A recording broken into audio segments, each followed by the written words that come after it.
Good evening, everyone. It is my delight to be able to join you tonight. And the very fact that Dean Kelly and Douglas will be speaking after me gives me the confidence to say that someone greater than me is coming after me. And she will do all the things that certainly should be done. And I thought actually I would rather take it more generally rather than going into various issues, which I'm sure that actually Professor Kelly will be doing. We have come here tonight not to listen to a political leader speaking about justice. You have come here tonight to listen to a bishop, a priest in the church. So obviously, when we speak about justice, we are talking about doing justice as Christians. So what does it mean for us as Christians, a group of Christians, or as the church, or as a Christian individual to do justice today? What difference does that make? So I'm not talking about how the society does justice, even though many of the things that I might speak about will have some relevance to what happens when people do justice generally. My concern is doing justice as Christians, as people of faith who follow Jesus. So should we speak about justice at all? In one particular context, I was challenged about speaking about justice. And in our particular political context in England, anyone who speaks about justice is woke. So we are all woke tonight. So what difference does it make for us to be involved in justice? So someone recently challenged me when I was speaking about justice. And he said, we should rather be speaking about holiness. We are called to be holy. I said, that's great. It's exactly the same thing I am talking about tonight. So I asked the person, okay, can you explain to me the passage or the things that you have in your mind from the Bible when you speak about holiness? So he said, in 1 Peter it says, be holy that I am holy. I said, a great passage, I love that passage. Could you actually tell me where that passage actually comes from? It is not originally from Peter. It is a quotation from Leviticus. So in Leviticus chapter 19, I said, okay, I had a Bible with me, I opened it, I gave it to the person and said, could you please read that passage from Leviticus? And the person read and came until that, it is in the very beginning actually, until came to that particular expression, be holy and I am holy.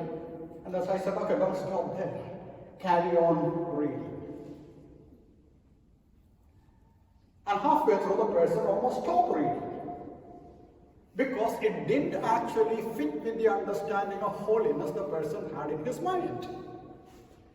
Because the passage talks about our relationship with our neighbor, the way we deal with strangers, the way we offer hospitality, the way we care for the aliens who might be in our midst in our society. When you reap harvest, it goes on. So holiness there, even in Leviticus chapter 19, is not about actually sitting 24 hours and praying. It is more than that. So even the biblical concept of holiness has justice dimension already in it. If being holy is about being separated by God, we are separated by God for a purpose. And all through the scriptures, then you have that understanding. We are people who worship a God who has care and concern and love for every human being he created. So that is the very basis. So justice is very much a biblical theme. In the Old Testament, you might come across two words, justice and righteousness. In English, we have those two words, but in Hebrew, there is only one word. So justice and righteousness are the same thing.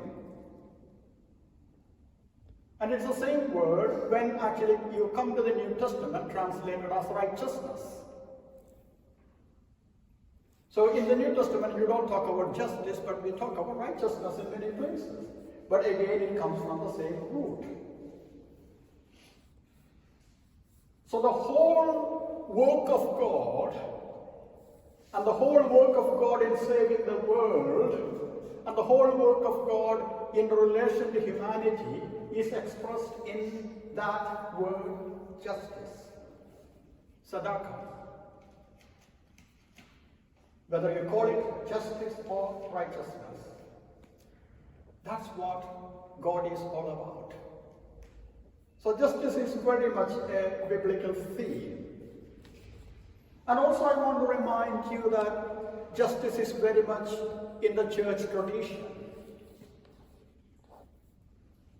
And maybe we need to look at both the ancient church tradition and the modern church tradition where we belong to within the Anglican kind of tradition. It was Conrad Noel, one of the radical Anglo-Catholic priests who was a parish priest in Paxter, St. John's, who used to actually paste a lot of quotations on the wall of his room when he was in the seminary. So he was training for priesthood, and he would actually fill the walls wherever he can with very radical quotations. And he almost led everyone to believe that this was, or these quotations were from some extreme left-wing resources. But quite later on, he revealed actually the sources. The sources were the church fathers. Ambrose, Basil, St. John of Chrysostom. What he wanted to establish was that the radical tradition is not something new. It is part of the church tradition. The church fathers were so passionate about the implications of their faith and how that affected their life in the society.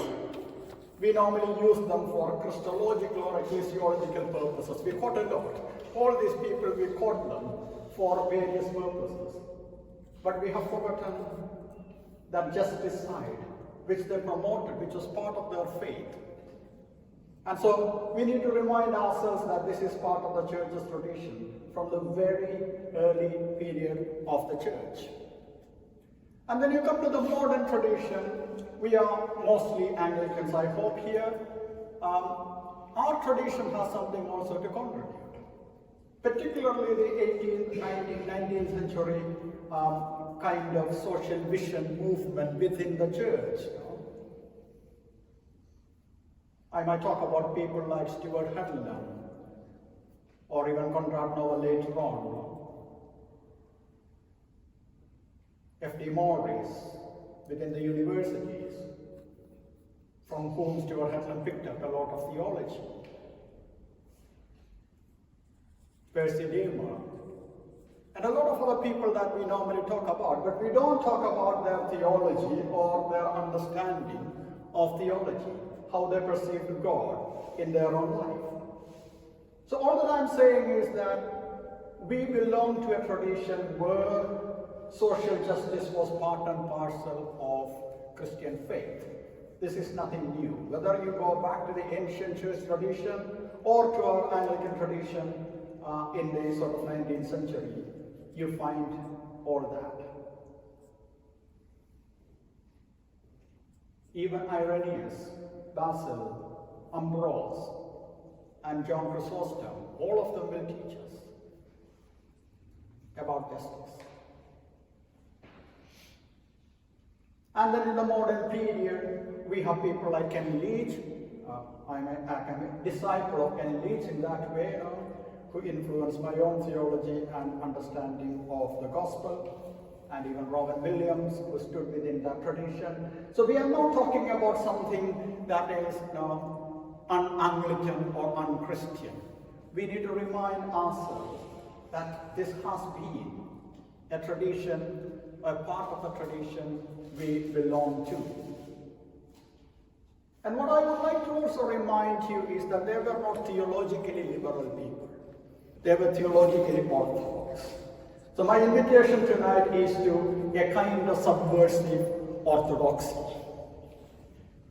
If we are to be people of justice, we need to embrace a subversive orthodoxy. None of them were theologically liberal. They held on to the traditional doctrines of the church, but found the implications of those doctrines in a different way than many others of their time. It is actually Charles Marson, one of those figures in the 19th century, who said that socialism of the early fathers, that's what he called, socialism of the early fathers, was in exact proportion to their orthodoxy. Socialism of the early church fathers was in exact proportion to their orthodoxy. So that's where we start tonight. What does it mean for Christians to do justice in our time? I would say it means embracing a subversive orthodoxy, which will lead to righteous living, and that will ultimately lead us to prophetic action. So I would probably just gather our thoughts around those three kind of subheadings: embracing subversive orthodoxy, and righteous living, and prophetic action. So what we were talking already in the introductory part has relevant to subversive orthodoxy. As a reminder, they were theologically orthodox. I'm even reminded of actually modern times. Just one example is the kind of situation in Germany leading to Holocaust and all that. Who were the people who stood up against actually Hitler? They were not theological radicals, not liberals. Most of the liberal scholars that time were happy to accept Hitler, or at least keep quiet. The revolt came from theologically orthodox people like Karl Barth, to start with, and the British Bonhoeffer. We needed to be spiritually rooted. We are not talking about political action, we are talking about Christian action. So if we are to be Christians engaging in social justice, then we need to be theologically rooted. We need to be going back to the essential doctrines handed down to us, rather than being in a kind of woolly liberal agenda where actually you have no roots to go back to. And so that's where I start. I would expect a Christian who wants to engage with social justice issues to be orthodox. Because we need those spiritual disciplines, we need those spiritual values, and we need essentially that faith in the essential doctrines that have been handed down to us. That's where we start. An orthodox theology and spirituality. So this subversive orthodoxy, just to add to some of the things I was already saying, one, it needs to be rooted in the doctrine of God. A subversive orthodoxy rooted in the doctrine of God. In Trinity, you find a society, three people in union. A society, equality. And also, in the way we see God in the Bible, we find a God who shares himself with the humanity.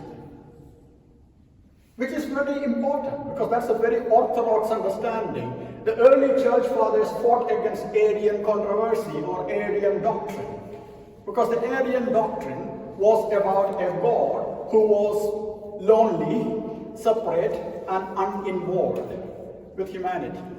So you can't mix those two together. The divine and human can't go together.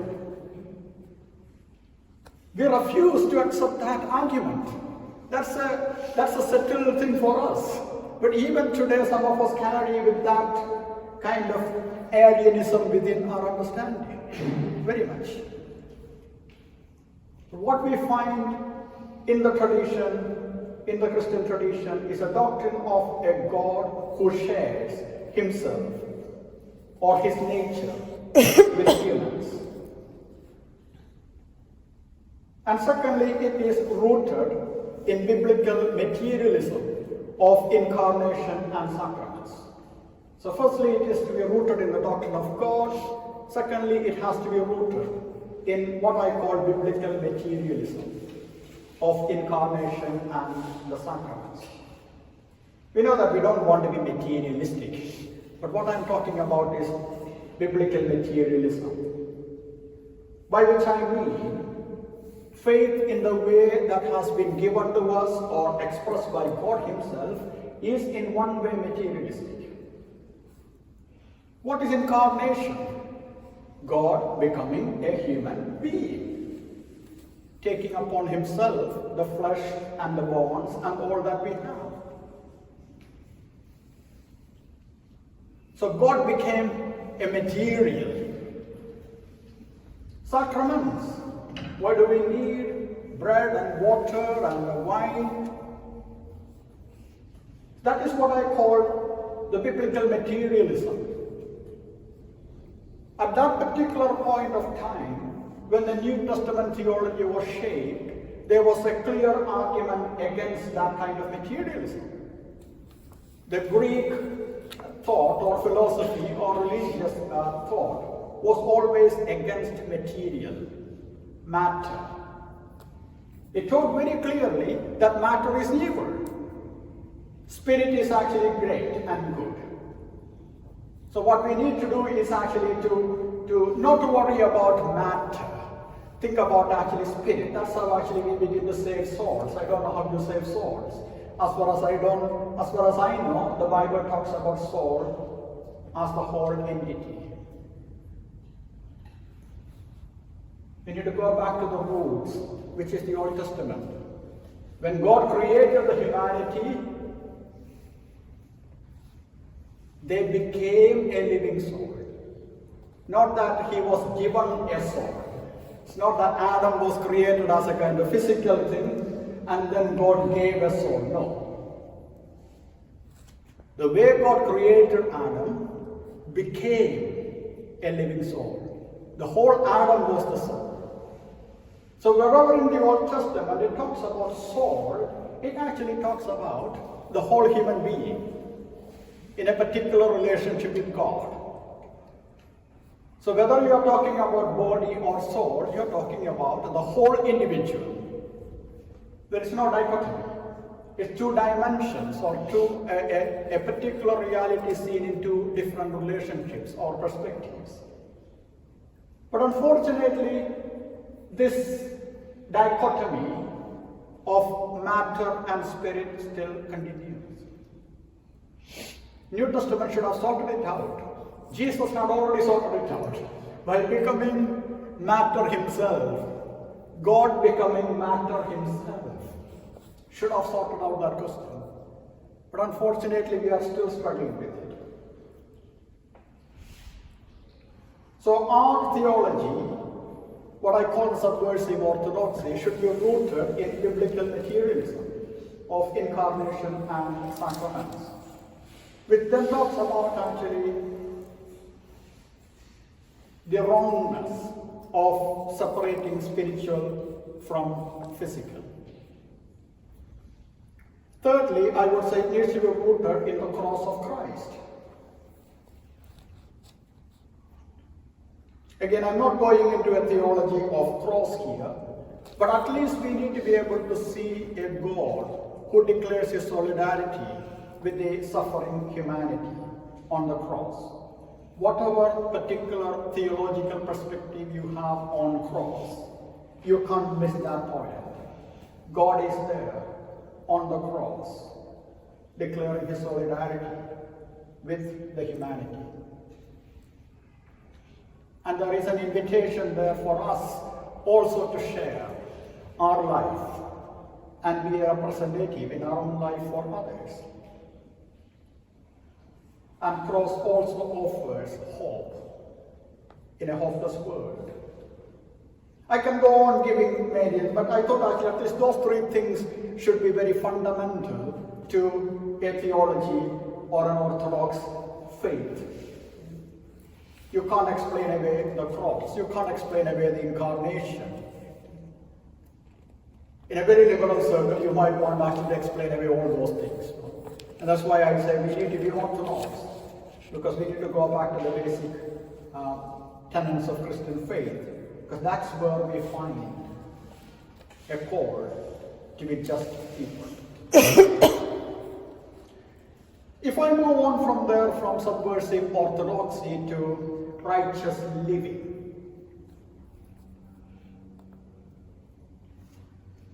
my belief is that such an orthodoxy or subversive orthodoxy will lead us to a just and righteous living. Again, probably three things about such living. One, such righteous living is defined by relationships. A righteous living is defined by relationships. What is, after all, justice or righteousness? It is a relational concept in the Old Testament.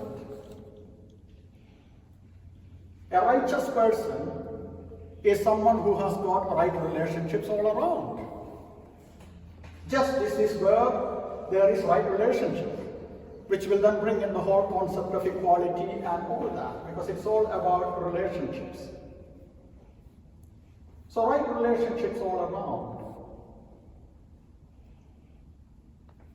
So if you want to have a righteous living, if you want to be people of just life, then that life needs to be defined by relationships. That involves relationships with God, and that also involves relationship with other human beings. But who are we in relationship with? It's probably the good old question, who is my neighbor? We would love to define our neighbors if possible. We want to define the people with whom we have a relationship. But I don't think that the scriptures give us any kind of option to narrow down the relationship that we have.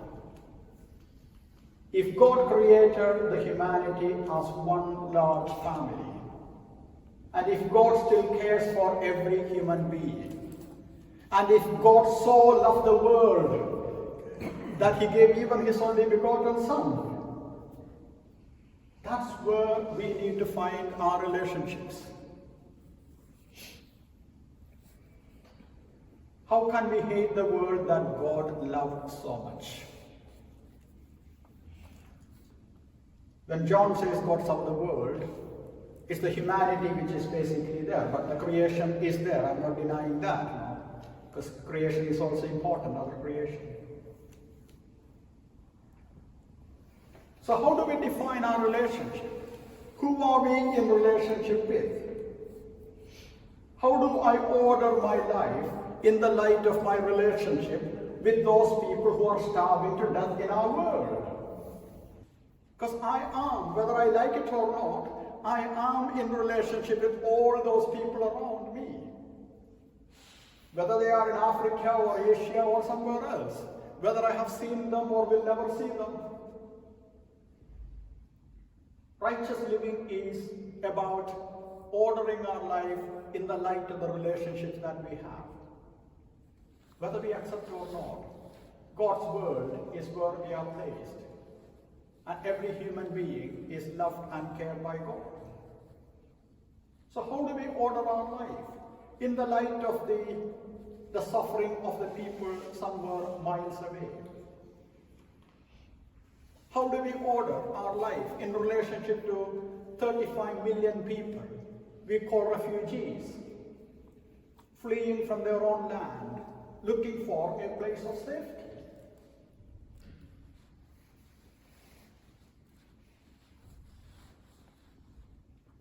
Who is our neighbor? So I leave that there. So if righteous living has to be in the way God expects, that has to be in relationships, in relation to other human beings in the world, in relation to probably the creation, the created order of the world. Maybe that's where our environmental concerns will come, because we are created by God, placed in a universe to be the stewards of the same planet.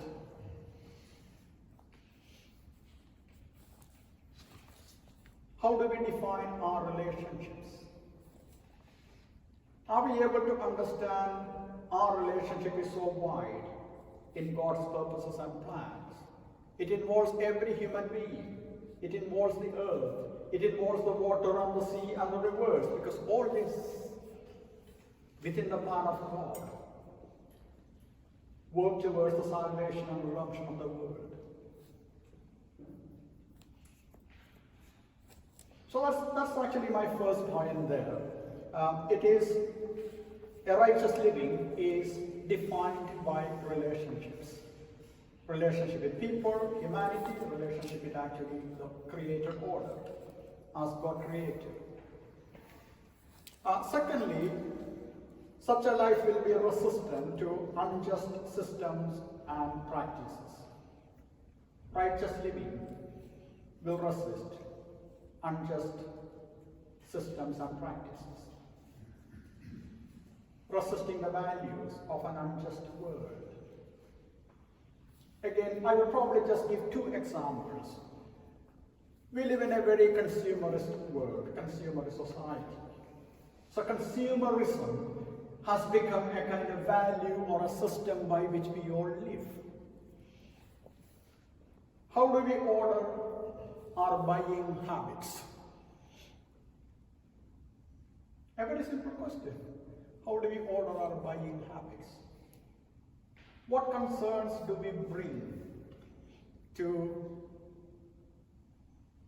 purchases that we make? What are the ethical implications of the purchases that we make? So that's how we resist consumerism. We need to be asking these questions every time. What do we buy? Why do we buy at all? Because a lot of these things probably we don't need. And if you're buying, why you make a choice for that particular product?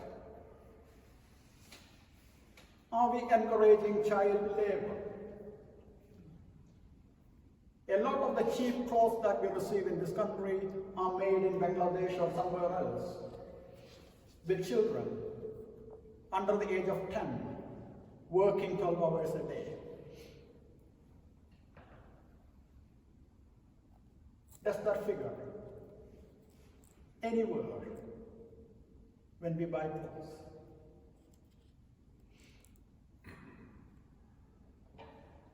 And the same comes also in the question of encouraging apartheid and occupation. A lot of products that we buy are made in occupied territories or in the context of apartheid, which benefits the oppressor rather than the oppressed. How do we make our choices when it comes to buying? So that's actually consumerism, the whole understanding of how do we actually order our life in terms of buying or actually giving into that temptation to accumulate stuff in our life. The second example I picked up is actually very local. It's a political kind of understanding, what I call hostile environment. Have you heard of hostile environment? It is an official policy of our nation, our country. It was brought in when Theresa May was actually the Secretary of State for Home Affairs. It means that you make life difficult for anyone who doesn't really belong to us. Particularly refugees and migrants. What she wanted was a tough kind of state where people feel they are not wanted. You create a hostile environment so that actually you can drive them away somehow. That undergoes many kind of international understanding of welcome. I'm not going there. But the good thing is that majority of the people in this country have resisted it. So there is the potential to even resist, something that is very much legal and that is coming from the state. Recently we had some changes in the law, particularly the illegal migration bill. Something has become legal doesn't actually even mean that it is actually right. So what I'm saying is even something that is promoted by state should be resisted as part of our quest for justice. Hostile environment is a government policy, but majority of the people in this country have rejected that.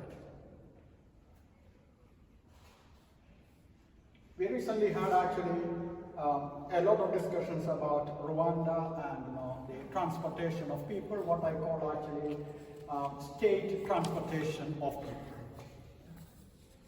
or state-led trafficking of people. So you want to actually stop trafficking, so state does the trafficking for you. Some part of it has become even legal. But again, something becoming legal doesn't mean that it is morally right. So how do we react to those things in our life? How would a just living look like in the context of a hostile environment?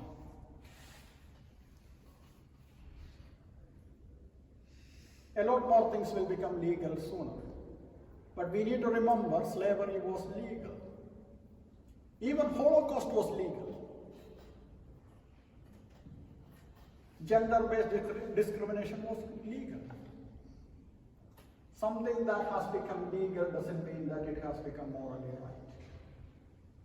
We should be buying into that narrative of legality. The third thing about that righteous living is about living out Christian values and disciplines. Living out Christian values and disciplines. To counter all that goes in our community or in our society widely, we need to be rooted in our Christian disciplines. Everything starts with love, we know that. It was, I think, Karl Barth who once said, when he was asked whether he could define Christianity or Christian faith in one sentence, he said, I don't need one sentence, I have just one word, love. And that's where we start. All our spiritual disciplines spring out of love.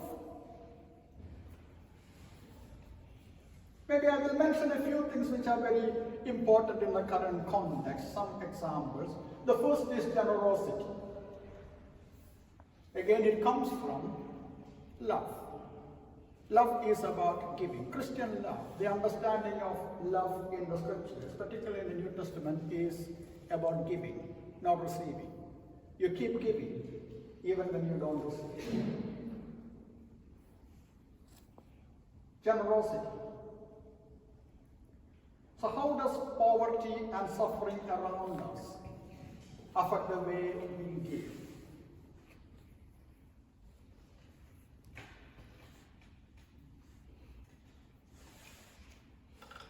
The second is hospitality. Again and again, you find in the scriptures that the people of God are called to be people of hospitality, creating a welcoming place. You should make provision for aliens and strangers in your community. In the Old Testament, it is absolutely clear. And in the New Testament, the whole understanding of the church is that it is a place of hospitality where you draw people into, where people can experience love and grace of God. So in a world where people are regularly rejected or marginalized, how would practice of Christian virtue or discipline of hospitality look like?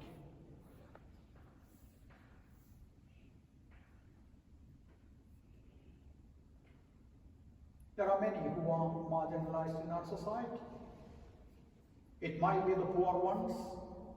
It might be the people who just live somewhere actually next door to you, who don't find any hope in the systems that we have today. Might be starving. There are people homeless out there. How would hospitality look like if we practiced it as individuals and as congregations or as the church? The other area would be forgiveness and reconciliation. A lot of the tensions and conflicts in the world have to do with forgiveness, not forgiving. Whether it is the conflict in the Middle East or conflict in other parts of the world or as part of the post-colonial kind of situation, how would actually we transform the situation with this gift of reconciliation? God calls humanity to be reconciled with one another. Some of these are historic. We can't forgive what happened in the past.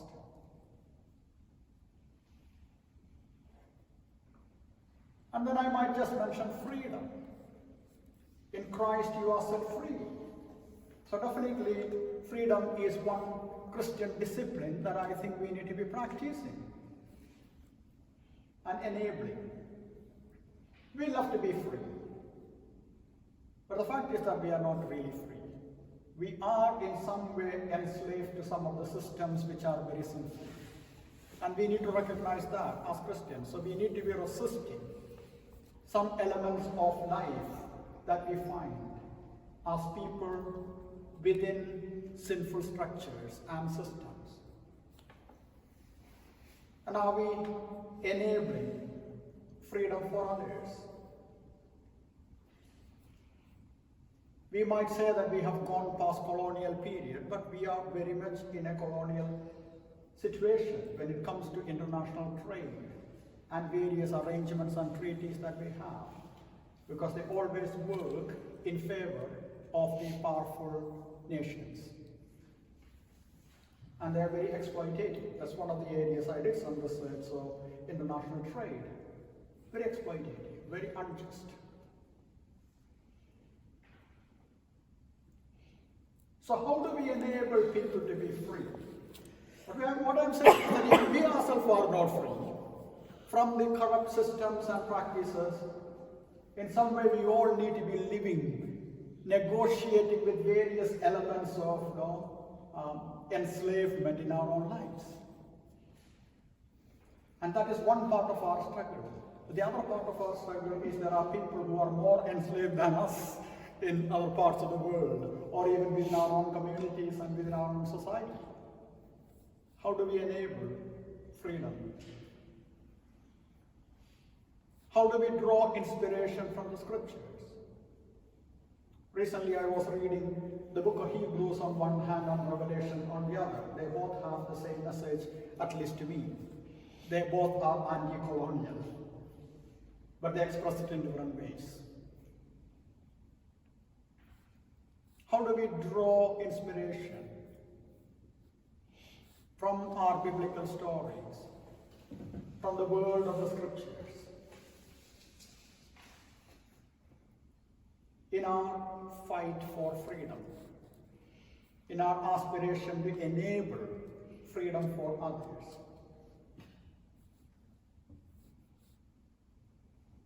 And maybe I'll finish there with equality. I already mentioned Godhead is actually a good example for equality. Three persons in union. There is no superiority or inferiority there. And if you are people who worship a God in Trinity, then we have no excuse. How does that still work in our world? Whether it is in the whole area of gender or sexual orientation, or expanding it further between the nations, because we are not ever equal.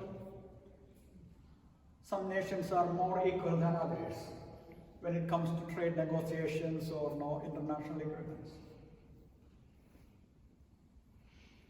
Why black lives are less important than other lives? We haven't yet dealt with that.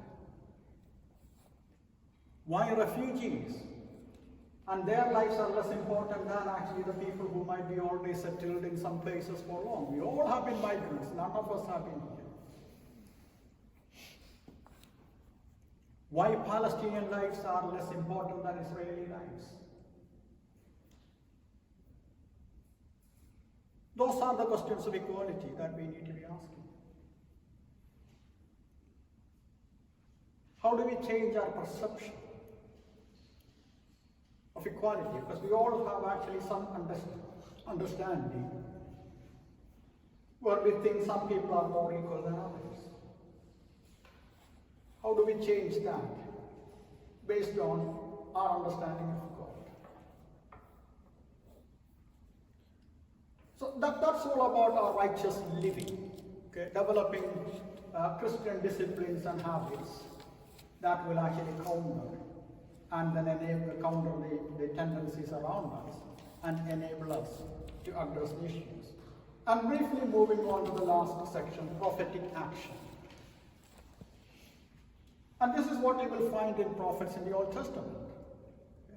They had a zeal for God, and everything that they did was actually based on their faith, a kind of subversive orthodoxy. They were very orthodox that way, but they actually fought. Sometimes they even revolted, paying a great cost of their own life. So even there you find that faith, life, and action.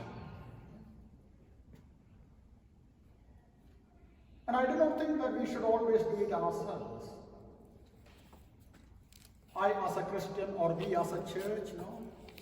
We need to be able to build partnerships, which is very biblical. Even God needs partners. He could probably change the whole world by a word, But look through the story in the Old Testament. God chose partners. States become actually his partners to do good. They also do bad, but they also do good. Even Cyrus, an emperor, became actually a partner in liberating actually a group of people. If you look for perfect partners, you're not going to find them. And that's always the question I'm asked when I actually partner with somebody. So, but you know that their view on that. I said, I don't ascribe to all the views that they have. But we are working together for a common purpose.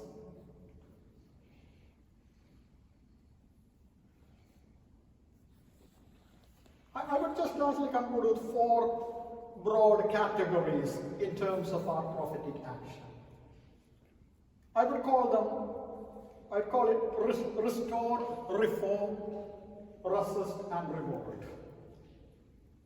Restore, reform, resist, and revolt. And you would find that actually in the prophetic action very much. Some of them were very keen on restoring the values that you have lost. So the prophets will keep on actually talking about compassion and mercy, because you have lost it. You need to bring that back, the values you lost. So a great part of their mission was bringing back to the main line what was lost. And sometimes it is about bringing back or restoring some structures or systems. When God finally gave a place for his people, he gave them some guidelines. And there were systems in place like Jubilee year. What's the Jubilee year? Everything goes back to actually where it was. So it is expected that over a period of time there will be exploitation and your land will end up with somebody else. But in a Jubilee year, what happens is that the land goes back to the original family. It was a check against ongoing injustice.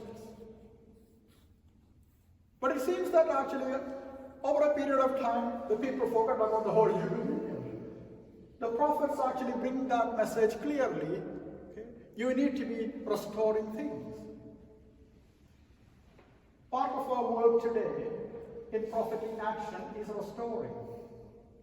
What is missing in our national narrative today? What values have been lost? When people normally talk about British values, I wonder what they are. Because I haven't yet defined it, I haven't seen anybody defining it. But I think there is a lot of restoration needing to be done if we can properly speak about values in our community or in our society. So restoration, so that is one aspect of prophetic action, restoring. Whether they are values or systems or rules or laws that we must have forgotten, that must need to be restored. The second aspect of work is reform. The existing systems sometimes can be reformed. And it is part of our advocacy sometimes actually reform the systems, because that must be the best way to work with the government. So reforming rules or laws. How did we get actually our employment laws or the labor kind of conditions, the minimum conditions? They all actually came as kind of reforms of the laws. Yes, people fought for it. So there was actually resistance and revolt even in some cases. Human rights laws, whether it is a European Convention or international conventions and various other things.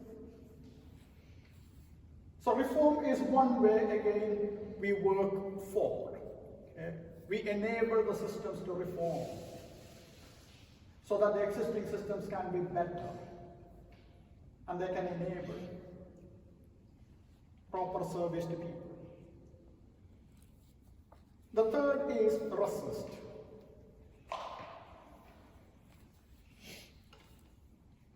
Resisting what is evil is very biblical.